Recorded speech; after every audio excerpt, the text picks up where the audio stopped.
Hey, so why are some leaders successful in engaging and motivating their teams? Some are not. In a word, I think it's connection.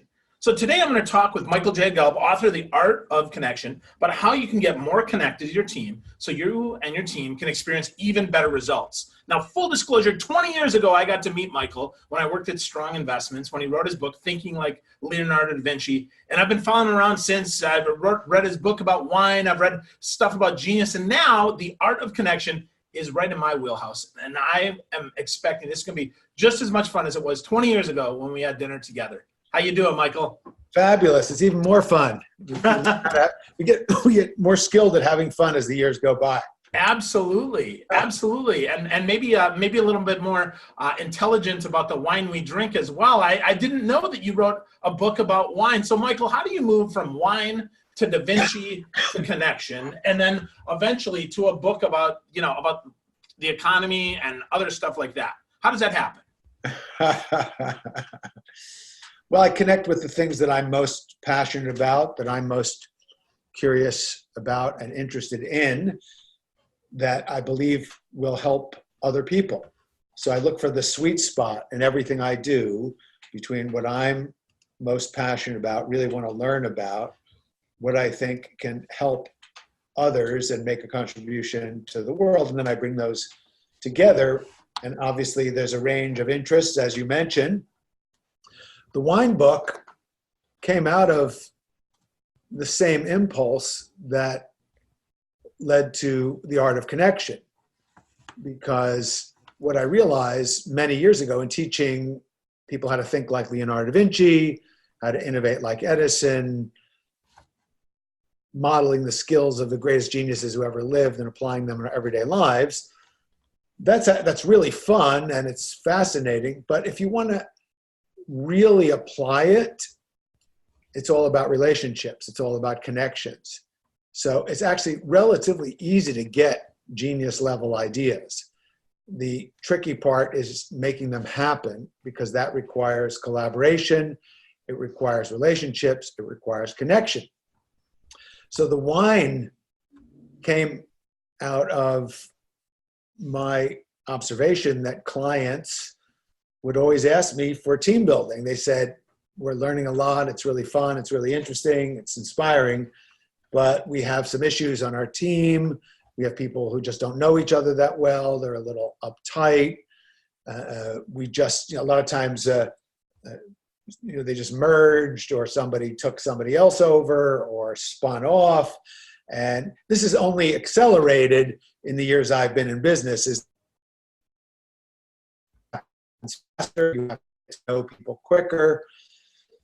So they'd always ask me, can you do some team building with us? And all my seminars, I teach people juggling, we do martial arts, we do lots of fun things that help bring a team together.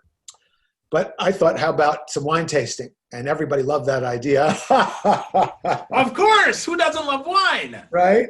But what's great is you get people to do a comparative wine tasting, and you bring their attention to the wines. It helps to use finer wines. So people realize they're in the presence of a work of art and a phenomenon. Usually people are a little uptight and they don't want to get the wrong answer, but we finesse them past those inhibitions. Plus then the wine takes over and it inspires them to be more convivial and more open. And it's just, it always amazed me how you could take these stiff people who didn't know each other and were kind of formal, and you guide them through this appreciation of wine over the course of the evening, and they walk out of there with their arms around each other, laughing, and they're just connected. So the wine and the art of connection are all part of my my grand strategy to help people collaborate and enjoy themselves and actually get way more work done with much less effort. I love that. And I definitely have seen that to be true. I mean, those team building events where we've had a couple of cocktails or at least found a way to break the ice. whatever that is, right? We went golfing last week with my team, and certainly that helps. I think that definitely leads to connection, but that also leads me to, like, you call it the art of connection, not the science, which I think is really interesting. Why do you call it the art of connection? Yes. Oh, thank you. That's a fabulous question, because the book is packed with science. There's lots there's lots of research on what works and what doesn't work to connect with other people. How do you shift out of stress hormones in a group? How do you get out of cortisol and adrenaline and the other stress hormones?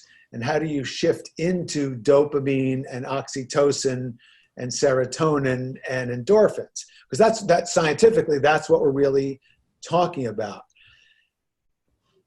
But you can read all the research and you still won't be able to do it. That's right. Yeah, that's the best part.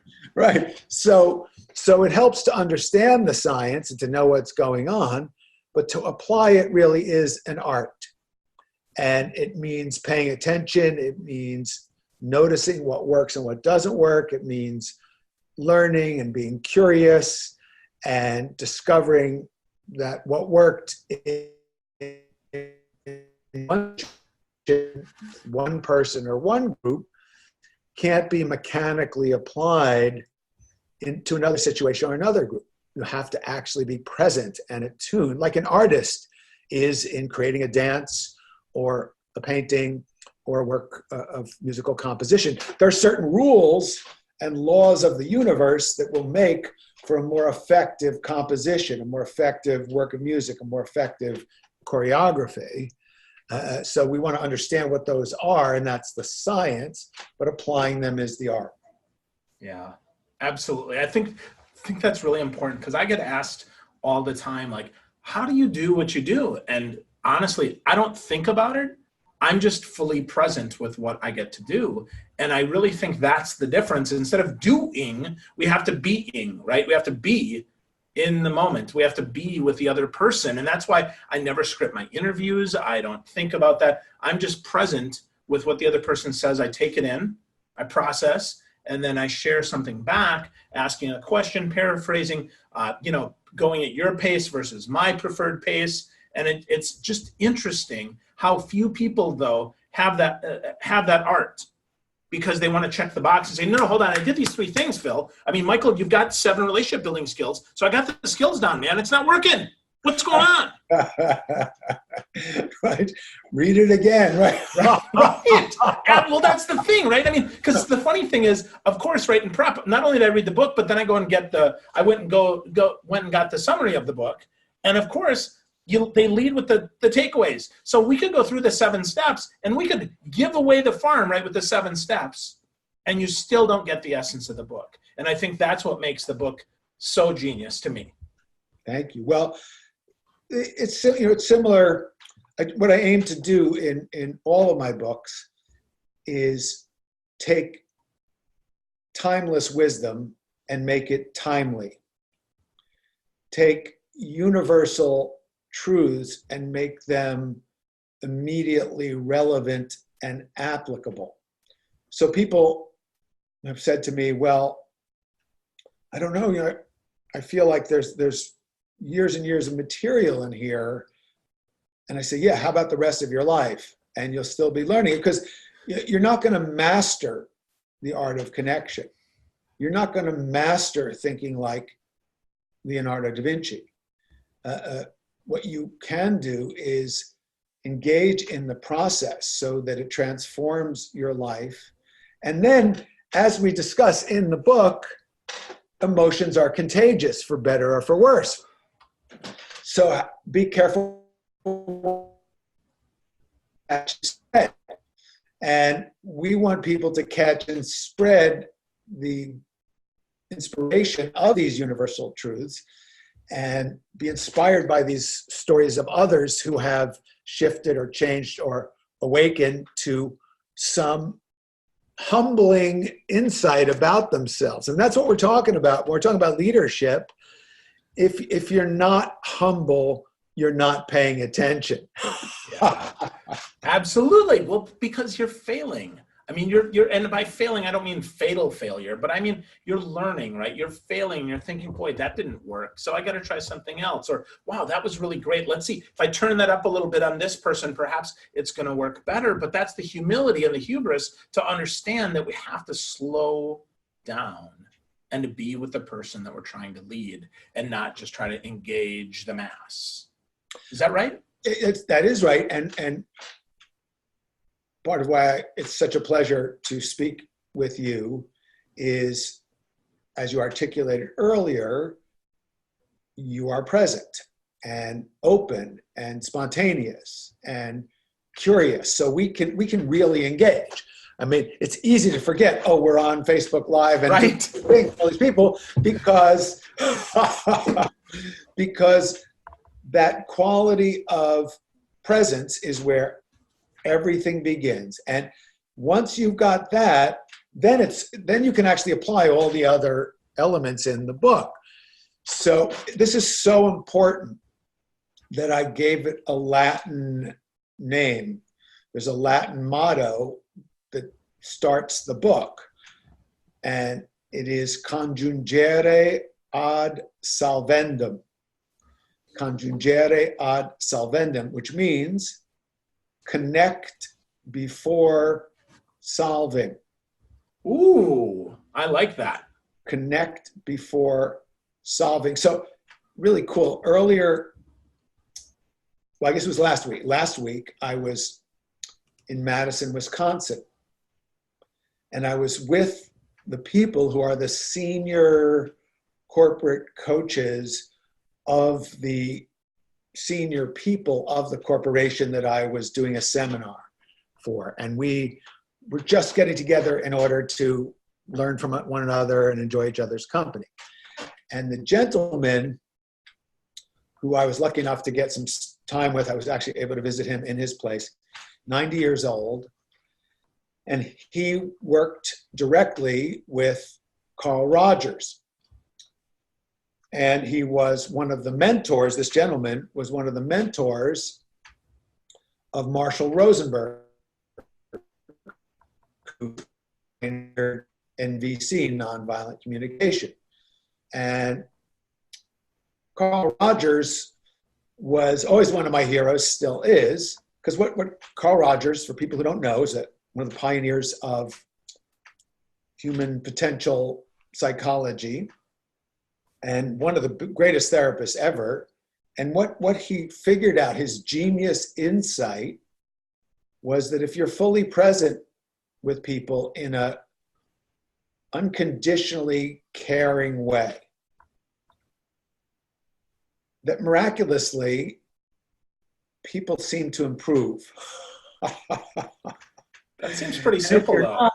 And if you're not, they don't, almost no matter what therapeutic modality you apply. And the same thing applies to leadership, it applies to management, it applies to parenting, it applies to creative thinking. So the first thing to do is to be. And to be with people. Now, you're not just being together in business. We're not just all going to go in the hot tub or hold hands or meditate. And we don't have to do anything external that is some demonstration of affection or connection. So it's not about external manifestations of being a nice person or anything like that. It's just being fully right there with who you're with in a way that is caring and connected about that person as a human being and not just as a means to your business end, because people sense that. And if they sense that you respect them, that you care about them, that you see them as a being with a soul, then they're inspired. Then they want to engage. Then they want to bring their best. Moreover, and here's something that a lot of people miss, especially in a very action results oriented types who are, let's face it, a lot of those people are very successful and they are hiring us. but they want to be more successful and they want us to help them get to the next level. And here's the thing that a lot of those people are missing that they love, and it changes their lives. It's not just that other people will respond to you more effectively if you are present in this way. When you are present in this way, by being present in your own being, which you have to be with others, you humanize yourself. You nurture your own engagement. You create more of a sense of depth of being, and therefore are more susceptible to joy, to grace, to creative inspiration yourself. So you let go of this sense of materiality and mechanism and separateness, and you shift into this more intrinsic, soul-oriented way of being. Not in any woo-woo way, but just in a simple effort. It's effortless. It's actually effortless because you're just letting go of something that's quite an effort. And then from there, solutions emerge more naturally, more fluidly. Ideas flow more effectively. Fun happens more spontaneously.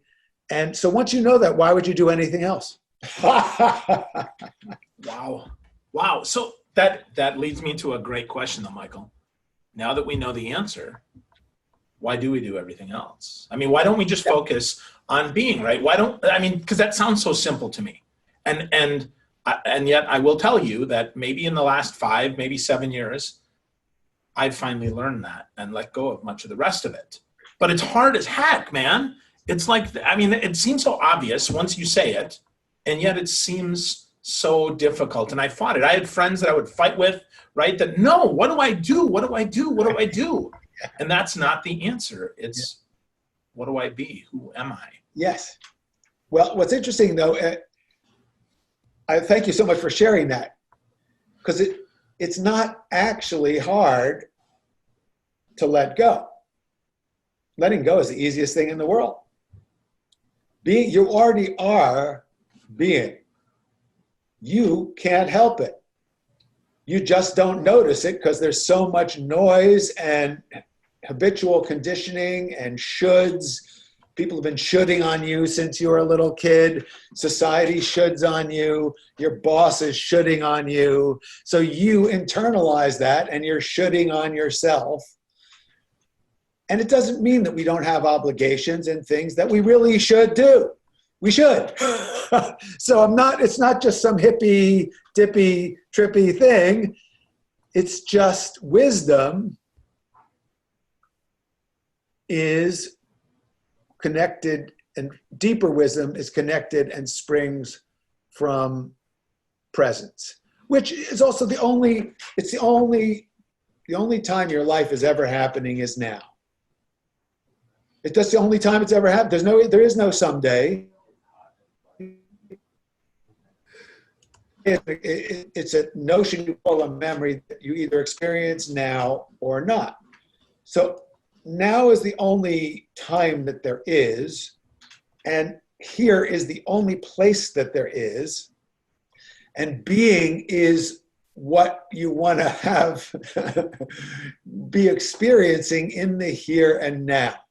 And if you could just start with, Ram Dass, aka Richard Alpert, wrote a book called Be Here Now. That's really the main thing we all need to know. And we all know it, but we forget it because we think we have to be something different than we are and do something different. And that someday things will be different and then we'll be happy. And when I have this, then I'll really be able to be present. And if only that hadn't happened in the past, then I'd be much happier right now. And I don't say this, I say this with full compassion and empathy because I fall into this as much as anybody. But I coach myself to wake up in the midst of all that. Notice it. This is where a sense of humor really helps. And just notice that which is aware of all the yada, blah, blah, blah, stories, dialogue is always changing. The voices, the feelings, the thoughts, the physical state, always shifting, changing, yada, yada, yada. But that which is aware and present is always aware and present, and it's always the same, and it's always here, and it's always now. So the more we just wake up to what is already here and now, the more spaciousness one naturally experiences. It's easy. You do find, one will find a sense of, oh, well, thank you. Yes, it's a little easier to breathe. Oh, I notice I can feel what I feel a little bit more. And then I'm more present and ready and able to then do what needs to be done, because we still have to do stuff, but we want to do it from a place of presence and being rather than obsession and compulsion and neurosis and anxiety. Well, and rather than a sense of obligation as well. I think what happens is we get much more committed when we're being. We get more committed because we feel it more and it hits our heart instead of just our brain. And to your point, right, about the science, the dopamine changes. The biology of our chemistry changes because now we're being, and things slow down to speed up, and we hit that flow state that we're so desperately seeking because we're not so focused on doing. Well said. Yes. So, wow. Well, let's talk a little bit about these 7 skills, though, because I think folks, they hear all that and they're like, okay, great. Now, what do I need to do? I hate to say that, but I'm sure that's true. Some people are listening and thinking, boy, how do I do this? So one of the things that you talk about, though, is kind of funny. It's be a glowworm. So what the heck does that mean, Michael? And how does that help people? Yes. So that comes from a quote from one of my favorite role models for leadership of all time, Winston Churchill. And Winston Churchill said, "We are all worms, but I do believe that I am a glowworm." And you have to picture, I don't know if you've ever been to Churchill's war rooms in London, but I actually led a team building exercise for a corporate client in the British command headquarters, Churchill's war rooms, which are in a bunker underneath the city of London. And here's a little cot where Churchill slept. And there's the map on the wall of Europe with the pins in it, which represented troop movements. Wow.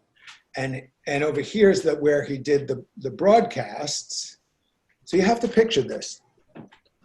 It's hard for us to imagine 56 nights in a row of being bombed all night.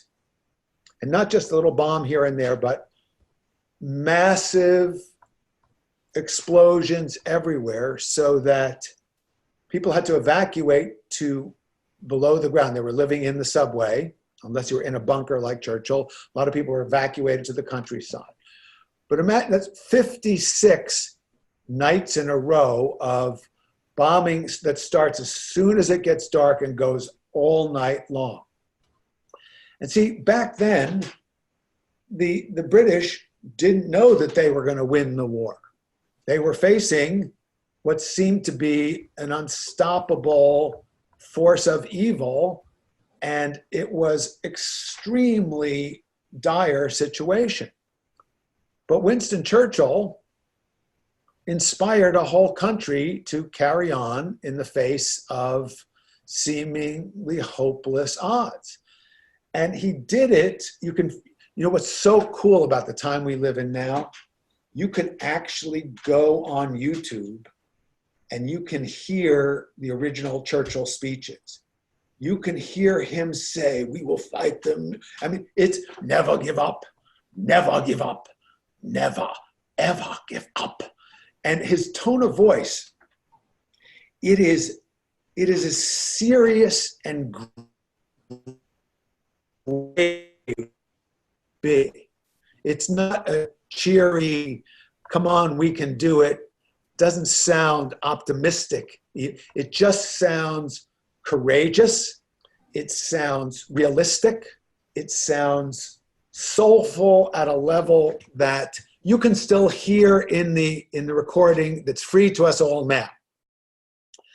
So this inspired a whole nation to rally, to clean up the rubble every night, to dig people out, to bury the bodies, to keep on fighting, and eventually to prevail. So emotions are contagious. That's what being a glowworm means. Emotions are contagious, for better or for worse.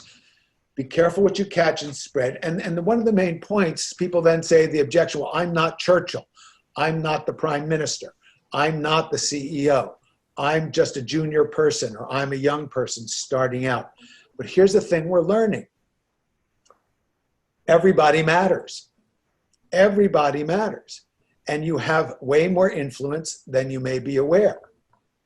And if you learn to make that influence intentional, if you intentionally focus on uplifting through your presence, even just by the small acts of kindness. So, and there's a lot of research we cited in the book. Here's some of the science is Jane Dutton, Monica Warline have shown that it's these little acts of kindness every day. Just getting coffee for your colleague, asking somebody how their child is feeling after they fell down and hurt themselves, or how their Little League game went, or how somebody's vacation went. But asking in a real way and just showing that you care in little ways. These little actions create ripples of positivity and connection and make for a wonderful corporate culture versus the opposite. So your choice in that moment to lead with an uplifting energy versus your reactive, tired, whiny, commiserative energy makes a big difference. Makes a difference to your family, makes a difference to your partner, to your friends, to your church, to your synagogue, to your mosque, to your community group, and certainly to your workplace, and even to just so-called strangers that you meet when you walk down the street or check out from the grocery store or do whatever you do. Yeah. Wow. To move from Churchill to the present with that and think about the little things we can do, no matter where we are, I think is super, super powerful. And that takes me to another point that I think is super important, and that's your fifth one about balancing the energy exchange. Because being a glowworm and balancing that energy exchange, I think, are really, really important. Of the 7 points that you make in the book, Michael, those are, to me, those are the two biggest ones. And so talk to us about the balancing of the energy exchange, because I think so many people get this one wrong. Yes, and this can be a life-changing insight for people. So heaven is when we have a fluid, generous exchange of energy, when we feel grateful to one another. This is how we want our relationships to be. I'm blessed. That's how my relationship is with my wife. And she'll say that's how her relationship is with me. Because that's what I always tell people. If anybody ever writes a book on human potential or self-help or how to, just ask their wife or their husband or their boyfriend or their girlfriend or their partner, ask them if they really live what they're writing about, because that person will know whether it's complete fantasy and delusion. But you can ask my wife. I'd bring her over now if she was here. And there's a story in the book actually about our first date.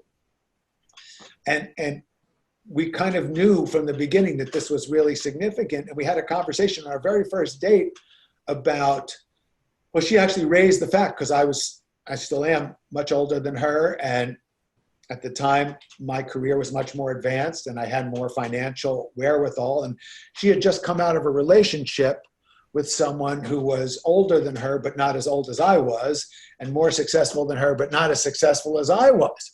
Because at the time I met her, she was an apprentice at one of the great operatic programs in the country. So she was still earning her stripes in her career, and I was already a best-selling author and so on and so forth. So she said to me on our date, she said, I've just come out of this relationship, my last relationship. I felt manipulated by this person who had more power in the world than I did and more money. And, you're more powerful and even wealthier. How's this going to work out? And I was really present with her question, and I empathized with it because I know how important it is. And I was blessed that over the years when I was single, I'd been in situations where I dated a couple of women who were much more financially successful than I was, super wealthy Wall Street people. And it's a really interesting dynamic if you're on the other side of that. So I really empathized, and I said to her, well, you know, the balance of energy in any relationship is really important. And it requires monitoring and an open dialogue, even, you know, whether you have the same amount of money, the same age, or the same power in the world, or different levels. You have to be open about it, be willing to be open about it and monitor it and always adjust it so that each person feels that the energy is flowing and they feel a sense of gratitude. And all I can say is I'm committed to that dialogue, and it's as important to me as it is to you. And I know that was the right answer because she jumped across the table and started kissing me, and we've been together ever since. How long's it been, Michael? It's almost 15 years. Congratulations. Thank you. But the same principle applies in all relationships. So Adam Grant's book, Give and Take, he talks about three kinds of people: givers, takers, and matchers. So givers are about 8% of the population, and they just give, give, give. Takers are about 8% of the population. They just take, take, take. Most of the rest of us are matchers, where we're looking to see where's the balance, because there's a natural wiring in the human psyche, in the human brain, for reciprocity. It's part of how we create our civilizations and societies, is through a balanced exchange of energy, goods, services. This is what makes capitalism work when it works. Now, what's fascinating is in the metrics of how people do in life. As you might imagine, matchers are most people, and they're average. Takers often do well for a while, but then come crashing down. Givers tend to be at both the top and the bottom of the success metrics, because when givers are surrounded by takers, they have nervous breakdowns, they become enablers, their life force is drained, and they have a very rough time. But when givers are surrounded by other givers and matchers who support them and see how giving they are, and they get the right support team around them, then they really thrive. So, very important, if you're a giver, when it comes time to give, ask yourself these questions. Am I giving to a giver? Green light. It's going to be fine. Am I giving to a matcher? Green light. It's going to be fine. Am I giving to a taker? Caution, caution, caution. Learn to monitor, learn the skills of a matcher so that you can be sure that you're not getting your energy through that. And the thing about takers is they don't read books like this, and they don't listen to conversations like this usually. So we don't even, they need years of therapy and prayer and healing and help. Awesome. Awesome. So takers are not listening. So find people that listen to this program and give to them. So that's good advice, Michael. I appreciate that. So, I mean, we may have a few takers, and here's what I want them to take away. Because what's interesting is some people have become takers just because they just didn't know any better, and they feel the sense of scarcity. But as they calm down a little bit, maybe they've achieved some success, they start to look and say, what's the meaning of my life? What's the purpose? Okay, I've got enough from me.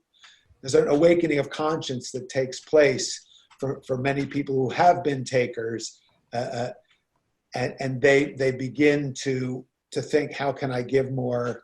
And it's good that, and what you'll get in the book are some skills for just how to do that. The people I'm talking about who don't listen are just all out narcissistic personality disorder. That's just 1% of psychopathic, sociopathic narcissists. That 1%, yeah, they don't read these kind of books. Fantastic. Well, then we'll just ignore them and we'll get started in our own way on the art of connection. So speaking about that, Michael, as we wrap up here, we talked about being present, being available, being interested, and being really caring about the other person, being step one. What's the next step that people can take so that they can put this into practice for themselves and make this part of their leadership and sales and relationship journey? Sure. Well, the next step, if we go in terms of the art of the book, is embracing the sense of humility and curiosity, which are also the secrets of becoming, everybody thinks they're a good listener, just like everybody thinks they're above average driver. But if you get out here on these roads, you'll know that's not true. And if you attend most meetings, you'll know that's not true. So the humility is the beginning of being a good listener. Instead of assuming that you understand, be curious, be open, assume that there's more to know. That attitude will strengthen your sense of presence, and the sense of presence naturally gives rise to that sense of humility and curiosity. Excellent. We go into that in the Art of Connection. I go into that in a lot more depth, and there's practices for how to actually improve your listening. And then the final skill in the book is, I call it turning friction into momentum, and it's about how to conflict. The reason it's the final skill is you have no hope of doing it if you haven't learned the other skills. Wow. So the final skill, just recap for those that are listening, right, is about turning friction into momentum, taking conflict, which is an essential part of your relationships, and moving that into something better that you can actually use as fuel to fuel your connections. Yes. So it's one of the big secrets of creative collaboration is learning how to have conflict that is respectful and dynamic and inspires thought. It's actually a secret of healthy relationships. It's being able to have a conflict, to disagree. But see, one of the points in this chapter that's so important is to separate the idea of conflict from a contest.